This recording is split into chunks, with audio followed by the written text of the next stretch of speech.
पटना के Shambhu girls hostel में NEET छात्रा की संदिग्ध मौत और कथित दुष्कर्म का मामला दिन ब दिन और गहराता जा रहा है।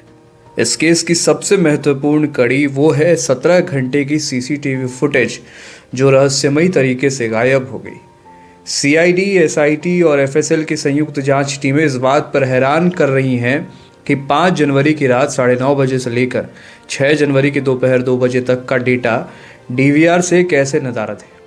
ये वही समय अंतराल है जब छात्रा आखिरी बार देखी गई थी और उसकी तबीयत बिगड़ने के संकेत मिले थे। जांच एजेंसियों का मानना है कि फुटेज का गायब होना कोई सामान्य तकनीकी खराबी नहीं है, बल्कि साक्ष्यों के साथ छेड़छाड़ की सोची समझी साजिश हो सकती है। जांच में ये भी सामने आया है कि हॉस्टल के उस हिस्से में जहां छात्राओं के कमरे हैं, सीसीटीवी कैमरा लगा ही नहीं था। डीवीआर अब तक फॉरेंसिक जांच के लिए भेज दिया गया है ताकि ये पता चल सके कि डेटा किसने और कब डिलीट किया।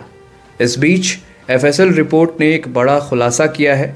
छात्रा के कपड़े पर मिले स्पर्म के नमूने 18 से 21 वर्ष की उम्र के किसी युवक के होने की संभावना जताई जा रही है। इसी आधार पर एसआईटी ने अपनी जांच का दायरा हॉस्टल के मालिक के बेटे, संचालक के बेटे और जहानाबाद के 2 संदिग्ध युवकों तक सीमित कर दिया है। अब तक 25 लोगों के डीएनए टेस्ट किए जा चुके हैं और 15 संदिग्धों की एक सूची तैयार की गई है, जिससे कड़ी पूछताछ की जा रही है।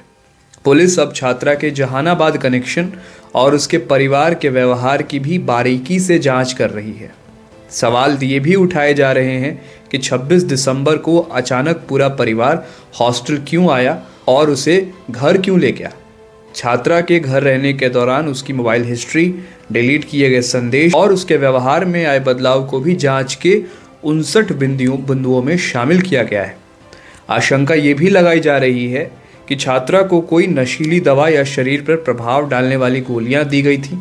कुल मिलाकर सारा सच गायब 17 घंटों की रिकॉर्डिंग में छिपा है, जिसे रिकवर करने की कोशिशें तेज कर दी गई है ताकि ये साफ हो सके कि उस छात्रा के कमरे में कौन दाखिल हुआ था। आज उस छात्रा के परिवारजन डीजीपी विनय कुमार से मिलने पहुंचे थे और वहां से निकलने के बाद उन्होंने कहा है कि डीजीपी हमें ये कहने को कह रहे थे कि आप मान लीजिए कि ये सुसाइड है, ऐसा उनके परिजनों का कहना है। इस पूरे मामले में कब तक बड़ा फैसला होता है, कब जो है खुलासा होता है, ये देखने वाली बात होगी। इस खबर को लेकर आपकी राय भी हमारे लिए महत्वपूर्ण है। आप अपनी राय हमें कमेंट करके ज़रूर बताइएगा।